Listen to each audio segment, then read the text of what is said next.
Embark on a journey of curiosity with us. What fascinating questions are we exploring today? Loud clicking noises from your fridge usually come from the compressor or defrost timer and aren't dangerous.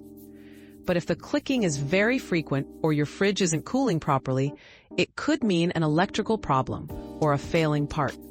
In that case, unplug the fridge and call a professional technician. Don't ignore unusual sounds combined with other warning signs.